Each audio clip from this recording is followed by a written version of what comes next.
Brasil, São Paulo, mundo inteiro, que Deus nos abençoe a todos. Estamos de volta com o poder sobrenatural da fé e falar do domingo próximo vai ser especial em todas as igrejas mundial do poder de Deus, em todos os estados, no mundo inteiro, na África, Angola, Moçambique, África do Sul, Portugal, enfim, na América do Sul, na Ásia, Japão, né? Deus, ele tem aberto portas extraordinárias na vida do povo dele. Deus tem feito maravilhas, tem curado o seu povo, tem prosperado o seu povo. Só que Deus nos deu uma nova visão, uma visão maior, né? Você sabe que biologicamente, quanto mais os anos passam, o tempo passa, mais curta fica a visão, tá? Biologicamente. Isso é natural, aliás, é bíblico. Isaac, quando chegou na sua velhice, ele quase não enxergava, né? Paulo, enfim. Então, no campo biológico, a visão ela encurta com a experiência, com o decorrer do tempo. Espiritualmente falando, é o contrário, né? Vai na contramão. A visão aumenta na medida em que o tempo passa, em que você pega mais experiência, você se aflige também nessa estrada, nessa caminhada e vence, né, os obstáculos. Então Deus ele vai ampliando a nossa visão, até porque há que se ter um preparo, uma estrutura, tá? E é no tempo certo. Quanto mais o tempo passa, quanto mais a igreja amadurece, o ministério amadurece, maior fica a nossa visão. E nós estamos enxergando hoje muito mais longe do que enxergávamos antes, no começo da obra. Isso ocorre conosco, né, comigo, com a bispa, com os bispos, com as pastoras, com os pastores, os missionários, os obreiros. Aliás, até os membros da igreja. Eu diria que hoje a visão dos membros da igreja, frequentadores, é a visão nossa de pastor de 30 anos atrás. Então, Deus ele tem nos mostrado coisas assim grandiosas. Esses dias eu meditava lá naquela passagem, quando Josué, na sua simplicidade e na sua pequenez, né, porque Josué era servo de Moisés, ele mandou o sol parar e a lua. E ocorreu, porque quem rege tudo é Deus. E quando um homem de Deus, uma mulher de Deus, ora, Deus ele faz parar tudo. Ou recomeçar, ou caminhar. De acordo com o propósito da oração. Se a oração for para parar, ele para. Se for para começar ou para recomeçar, ele recomeça. E eu estou com a Bíblia aberta no livro dos Crônicas, 2 Crônicas, capítulo 7. No versículo 11, diz assim: a aliança do Senhor com Salomão. Assim Salomão acabou a casa do Senhor e a casa do rei.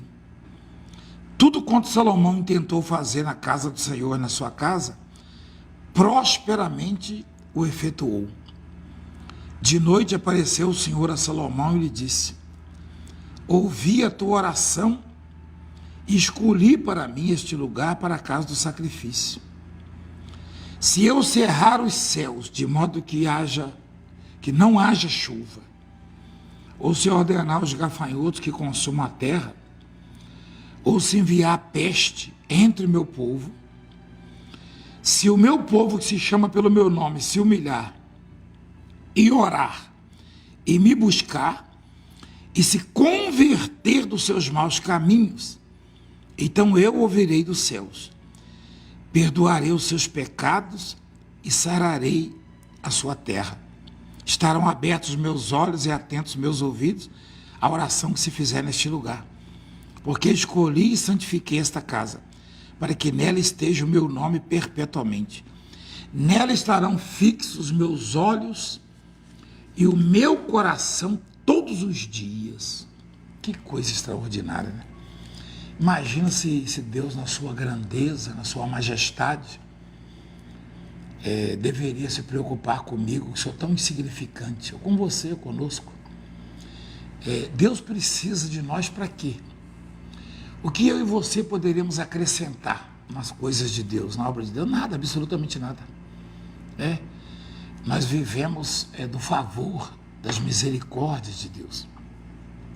E quando Salomão ele agrada a Deus na reedificação do templo, na reconstrução do templo e também do sacrifício que ele oferece ao Senhor, a Bíblia diz que ele efetuou com sucesso a construção, né, do templo e do palácio. E tudo que ele tentou fazer, tudo que ele se propôs a fazer, a Bíblia diz, prosperamente o efetuou. Quer dizer, ele realizou com muito sucesso aquilo que empreendeu. Por quê? Porque ele estava na sombra do Onipotente, ele estava na presença de Deus. Ele era um homem de oração. E quando ele orava, Deus aparece de noite. Versículo 12, de noite apareceu o Senhor a Salomão. E aí Deus diz assim, ouvi a tua oração e escolhi para mim este lugar, para a casa do sacrifício. Agora é interessante que ele diz assim, ouvi a sua oração. A ação de Deus na minha vida, na sua vida, a manifestação de Deus, depende basicamente da oração. Seria mais ou menos como você ter que dar o primeiro passo para Deus caminhar por você, andar por você. Você não precisa andar toda a estrada, toda a jornada, toda a caminhada. Você dá o primeiro passo e Deus anda por você. Deus caminha por você. Se você não orar, Deus não vai se manifestar na sua vida, nos seus projetos, nos seus caminhos. Mas eu não sei orar. Ninguém sabe orar. Ninguém sabe. E a oração que toca a Deus não é a oração repetitiva, não é a oração de cartilha, de folheto, de apostila, de livro. Não tem nada a ver, isso é reza. Isso é reza. A oração que toca o coração de Deus é aquele que sai da sua alma. Vou dar um exemplo, uma pessoa aflita. Eu me lembro que eu e a bispa estávamos num carro na 23 de maio, um pouco antes da 23, na Washington Luiz, e o carro capotou. Estava chuvoso, alguém bateu no nosso carro e ele capotou. Eu não ia dobrar os joelhos, subir o monte para pedir para Deus me livrar. Como é que eu ia fazer isso? Na verdade, o carro estava rodando comigo. Quando o carro deu a primeira volta, eu gritei, Jesus, tem misericórdia. Foi tudo que eu consegui. E o carro parou, nem a bispa, nem eu, nem o moço que estava conosco, na verdade, o obreiro, ele sofreu um arranhãozinho só na perna. Eu e ela nada sofremos, só o nariz dela que ficou quase igual ao meu, assim, um pouquinho, mas aí é bom que ficou, né, parecido, mas que o dela é mais filadinho direitinho. Mas nada aconteceu e saímos dali e quando chegou o socorro, o resgate, as pessoas questionavam, né? Não sabia que a gente estava lá dentro. Vem cá, vocês viram tirar os corpos aí? Morreu, o estrago foi grande. Eu vi os corpos saindo. E vem cá, mas como é que foi? Eu falei, não, foi eu saí, acabou. Não, você não estava aí, não. Estava aí dentro. E a oração foi ouvida e durou, acho que talvez uns 3 segundos. Jesus, tem misericórdia. Você marcou aí? Não, foi só isso. Então foi a oração que tocou o coração de Deus. E eu não sei se você já percebeu, eu e você precisamos de tempo quando somos solicitados por alguma coisa, de um preparo, de avaliar a situação.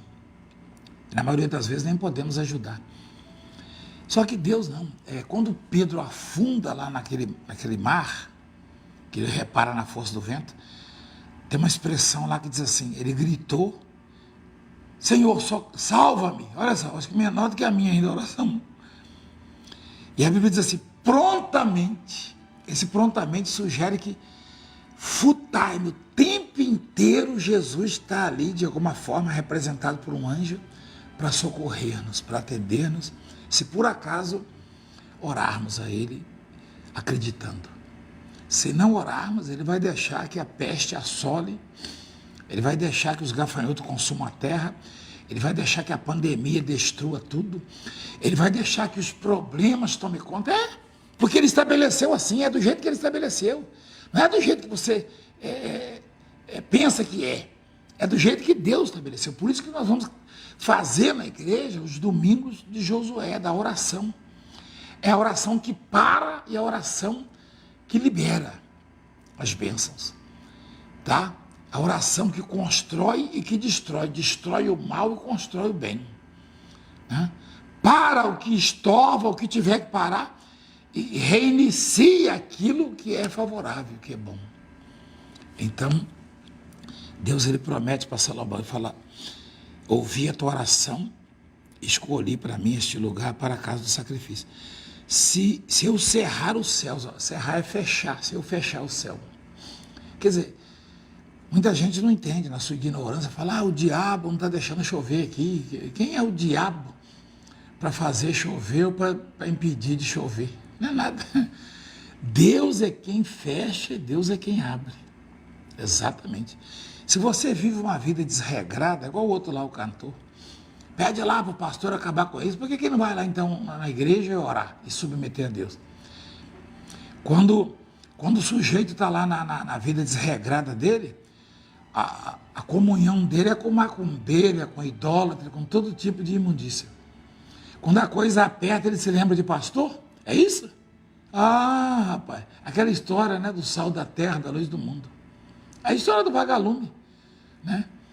A cobra, o vagalume não está na cadeia dela, ela não gosta de vagalume, mas a luz incomoda. Ou seja, o mundo, eu tenho explicado isso. É igual na sua casa, você chama o seu parente para ir na igreja: não, você é bobo, que não sei o quê, você vai para a igreja, vai levar dinheiro para pastor, que não sei o quê. Quando a coisa aperta, você não tem um olhinho, não. Pede lá para o seu pastor rezar lá, orar lá. Ah, é? Ah, por que você não vai na sua macumba então para pedir, né? Você vê que quando a coisa aperta, aí você sabe que o sal da terra somos nós mesmos. É isso mesmo. É isso mesmo. Nós temos consciência da nossa insignificância. Só que sabemos muito bem que somos o tempero desse mundo. Qualquer religioso sabe disso. Qualquer um. Sabe? É como a rainha da Inglaterra. Lá você pensa que aquela declaração dela que prefere enfrentar um exército armado até os dentes do que um pastor, um homem de oração.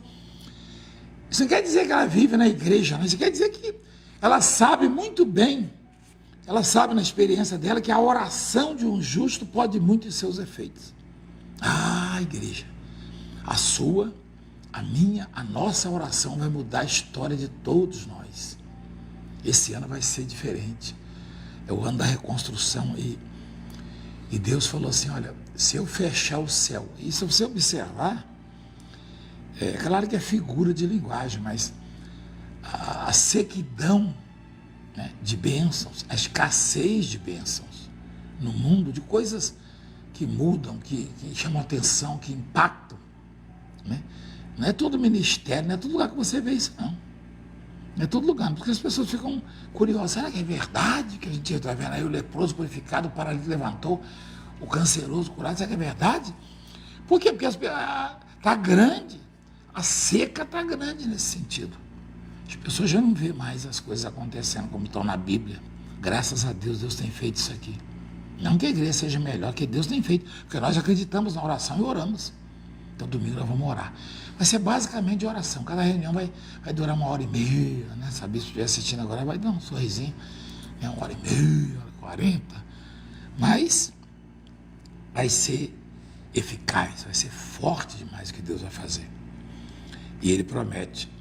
E Ele fala assim: o povo que se chama pelo meu nome se humilhar, que é oração também, é uma forma de oração, de se orar. É o reconhecimento da insignificância do homem e da grandeza de Deus. Orar e me buscar, olha só, que coisa maravilhosa. Domingo vai ser assim, uma busca intensa de louvor, de adoração, de milagres. 7 da manhã, 10 no Braz, 7h10, 14 horas em Santo Amaro. Vai ser extraordinário. E nós vamos orar agora, né? Estamos falando em oração, é verdade? Mas eu queria que você me ajudasse a fazer o programa, me ajudasse a manter o programa, se tornando um dizimista fiel da obra, investindo na obra, semeando na obra. Abre o seu coraçãozinho e ajuda, tá bom? Investe na obra de Deus, é muito importante. Diga eis-me aqui para Deus, tá? Pai querido, Pai maravilhoso, nós te glorificamos e exaltamos o teu santo nome, Pai. Diz a tua palavra, invoca-me e eu te responderei. Anunciar-te-ei coisas grandes que não sabes. Abençoa, Pai, poderosamente a vida dos teus filhos, curando-os, prosperando-os, fazendo parar tudo aquilo que é estorvo, que é nocivo, tudo aquilo que é maléfico, como o câncer, coronavírus, a lepra, o diabetes, os tumores, os nódulos, coágulos no cérebro, no sangue. Meu Pai, restaura essa criatura de tudo que é dor no corpo, nos músculos, nos ossos, infecções, e abra portas para que os projetos aconteçam, se concretizem, se realizem, os desígnios dessa criatura. Abençoa as famílias, a vida sentimental, familiar, conjugal. Consagra esta água.